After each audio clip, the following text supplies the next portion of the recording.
Throughout the years, the MomoSquad has brought amazing content, and I loved absolutely every second of it. It was such an honour to be seeing all this wonderful and amazing content. Momo, along with her husband Box Pie, Darky with her husband Dark Pie, Few, of course, with Rose. Of course, I've heard those two were talking it out, along with their two friends Blackie and Evie.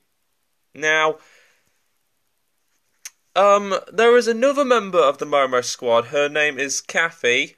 She is the alternate dimension counterpart of Darky, and today is the day where she actually came into my life. So, as a little special video, and of course with the MomoSquad's permission, I'm able to do a little story on how me and Cathy came to be, as well as how our kids were born and how we adopted Alice, and all of this within 10 minutes or so. Yeah, within 10 minutes or so. So, this is quite a special video, and if you enjoy it, be sure to like, comment, and subscribe. If not, then it's okay, you're entitled to your own opinions. It's totally okay by me.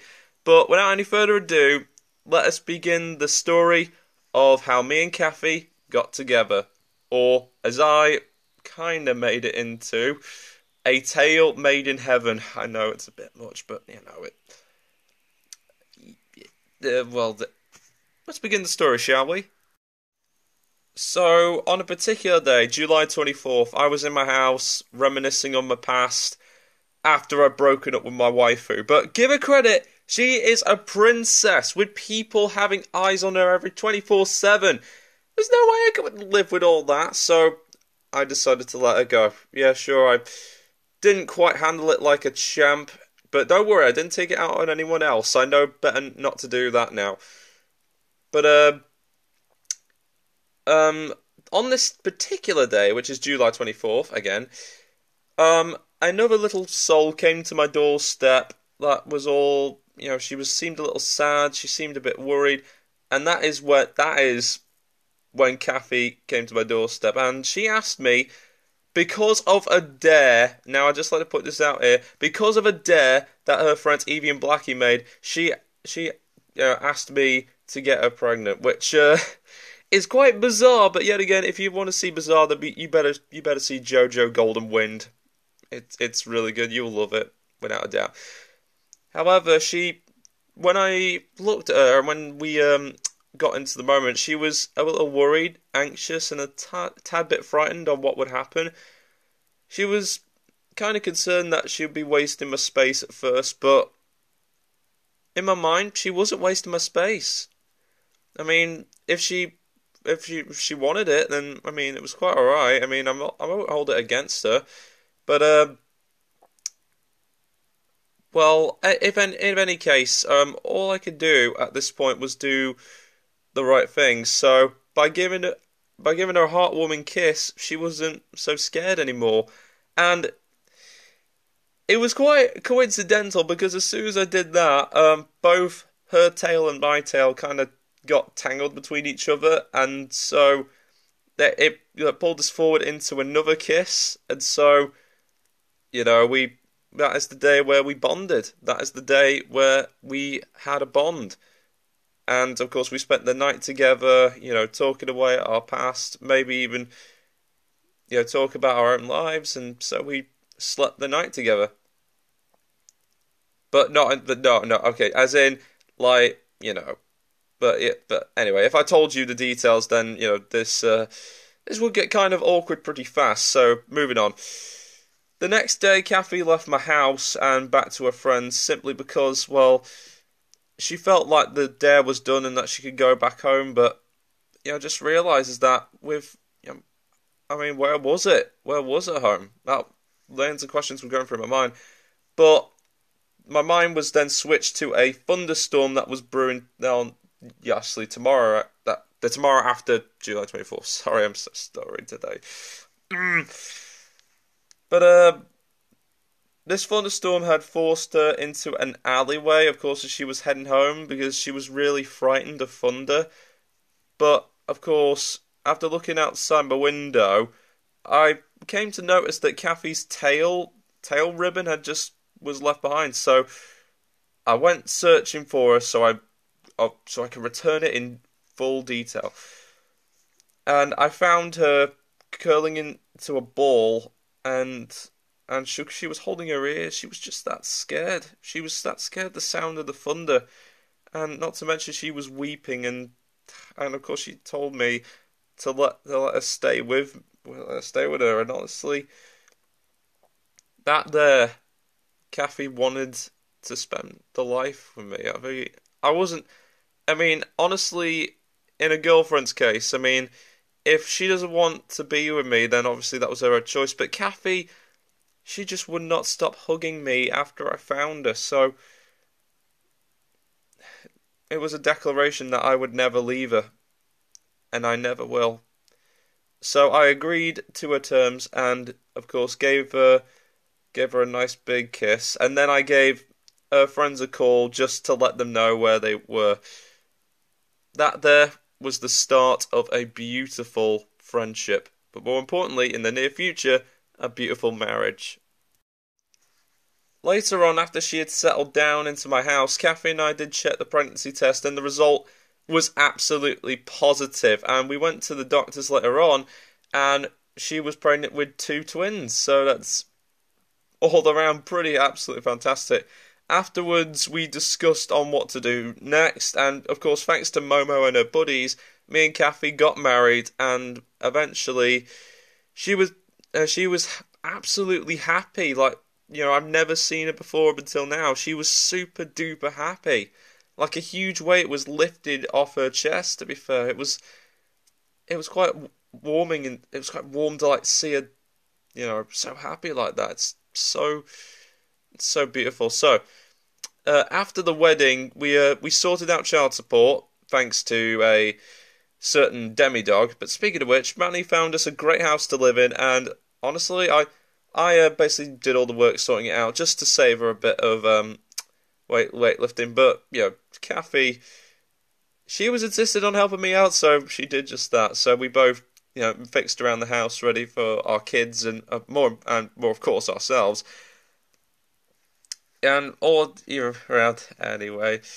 But moral of the story is she was quite grateful to do it either way, so it was all good. So during those 9 months, I've taken Cathy out to a few cafes, a glorious Golden Beach, and funny story is I may have bought an entire bakery too, to which, of course, funny story is that, in order to make sure that, her cravings were satisfied, I bought an entire bakery, and Cathy later on told me that my stomach was bigger than hers. It was that good. And then I just went, oh my gosh, it was so embarrassing. I did remember having a stomach ache, mind you, but it wasn't too bad. Oh.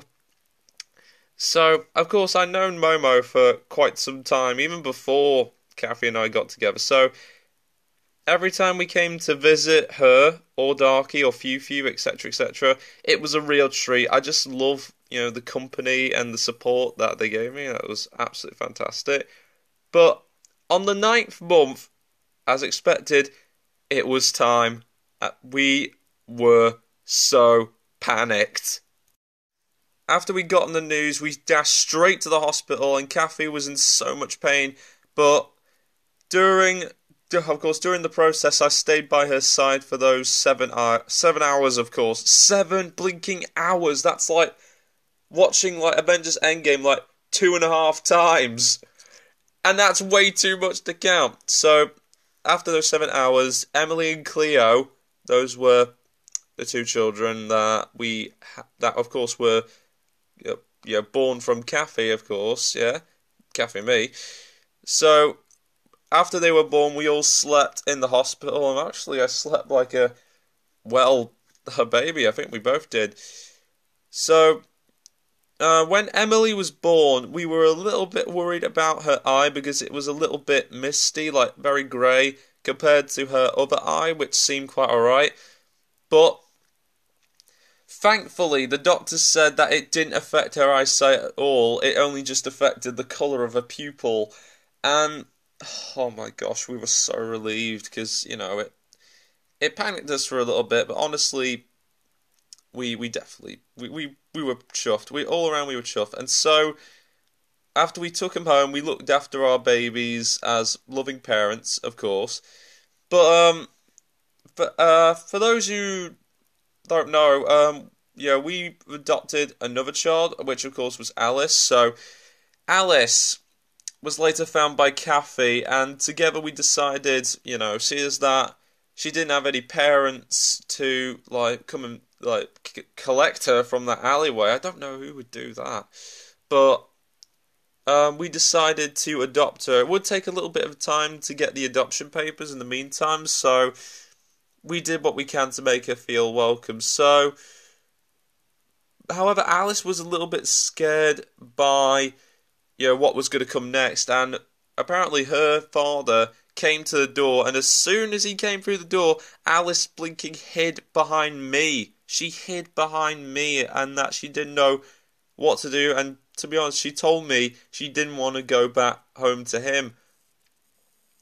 Clearly, I understood what this means, so all I could really do is, after having a couple of words, and, ensuring Alice that, this is your dad, but Alice just would not let me go. She didn't want to go back to him, so I told, Alice's dad that Alice wants to stay with us, and basically, her ex-father gave me, of course, a punch to the face. It wasn't like too hard though. It was rather in testings, if anything else. It still kind of hurt though, but you know what? It's worth it for Alice. So later on, of course, after he did that, the police later showed up because I did give him a call beforehand after I've had a little talk with Alice, and so. Apparently so, Alice's mother, who, passed later on, had a lot of, cash in the bank to inherit, so obviously, it was quite a lot. It was like, I suppose half a billion in there, and obviously I was just real chuffed, but, I mean, money was nice, but, having Alice in my life was more important, so after the adoption papers were sent, we signed them. Cathy and I, rejoiced in the moment, and so Alice became our third child. So, after that, the years went by, and of course, Emily and Cleo made Alice feel so welcome, and I, like Cathy, was really happy to call her our daughter alongside our other two daughters. Normally, we would have spent a fortune, of course, on schools and rent, but I thought, thanks to the little extra cash from our kids, from, of course, Alice's inherited fortune, it really helped our kids' future entirely. So, 2 weeks later, as a little bit of a celebration to our, of the creation of our family, we headed out for a family picnic, and everyone was just so happy to be out. They loved every single part of it, and the sound of the breeze really helped their cat ears to perk up a bit, and it was just so adorable. So, after we had our picnic, and later that night, I kissed my wife goodnight along with my daughters, and reflect on what happened. After everything that happened today, after everything that happened since the 24th of July, honestly, I wouldn't change a single thing. It was so beautiful. And here we are today. Cathy and I are still married. The kids are growing up quite well. And, of course, if it wasn't for the MomoSquad, going into other dimensions, seeing Cathy for the first time, and then both, Cathy's friends, like, making that dare, I would not be here today telling you this story. So, I'd like to thank everyone in the squad, and I'd like to thank Cathy for making this boy's life even better, but let's just face it, Twiley and I were never going to be a thing. She's the princess of friendship, for Pete's sake. But anyway, I wouldn't change a thing, and I loved every single moment of it. So with that is the end of the story. So if you enjoyed this video, be sure to like, comment, and subscribe. But before I go, I will say this. Love appears in all shapes and sizes. It may not work out the first time, a good percent of the time, but You know, once you find that special person inside, then it will become the greatest thing that you ever have in your entire life. It may not work out, but once you find it, your life will be so relieved. Trust in your inner voice, trust in your conscience, because it will be your guide. And that's all I've got to say about that. Thanks for watching, everybody. Bye bye.